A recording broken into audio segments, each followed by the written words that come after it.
Let's get an economist's view of this now and catch up with Associate Professor Gigi Foster from the University of New South Wales. Good to talk to you again, Gigi. We've discussed economics before, but you've written recently straight out about the lockdowns, the lack of cost-benefit analysis. And this is not just looking at economics. This is looking at the social ills, the health drawbacks and all of that. What's your conclusion about the way we're being governed by all this at the moment? Oh, at the moment, it's complete madness. And even a year ago, it was clear to me that lockdowns were not the way to go. And I was saying so publicly, but I do feel that this most recent Sydney lockdown has really gotten under people's skin. And that op-ed that you just showed has basically sparked a lot of commentary, with a few more people and few more groups coming out of the woodwork saying, yeah, maybe actually she might have been kind of right, possibly.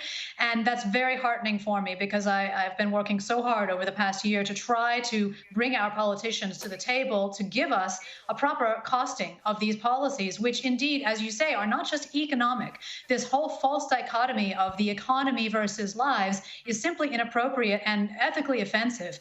Where does life come from in the sense of the quality of life and the longevity and the happiness that we all want? It comes from a healthy society, which includes a stable and active economy where people can contribute and earn money off their own work and their effort and establish relationships and have happiness and security.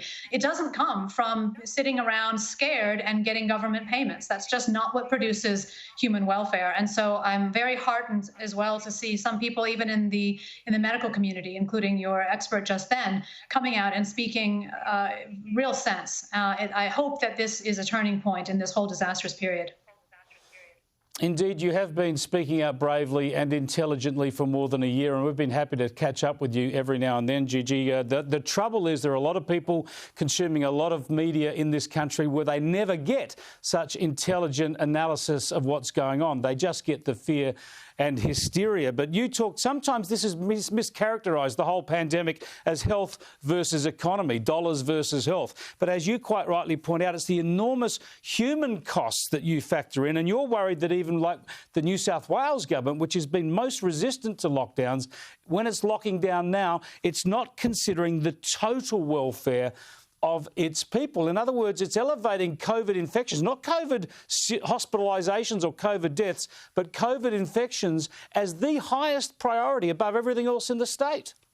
Exactly. I couldn't have said it better. That is exactly the problem, that it has been the problem that I've been trying to highlight for a year or more. And indeed, I did in the cost-benefit analysis that I drafted as more of a demonstration of proof of principle than anything else for the Victorian Parliament last August, in which I concluded that lockdowns of 6 weeks were 3 times more expensive than not locking down, based on those very human costs that you talk about. So crowded out healthcare and mental health declines and disruption of education for children and additional domestic violence. And I mean, I could go on, and the reductions in GDP, which then produce lower expenditure privately and publicly on all sorts of things that produce human well-being. And the fact that we haven't seen this truly and reckoned with it and had a proper debate about it in this country for over a year, to me, is heartrending. And this is why I'm so heartened now and so hopeful that perhaps we may be in a position where politicians will start to realize that maybe the tide is turning and maybe their power trip is coming to an end and they need to actually start looking after the welfare of their populations.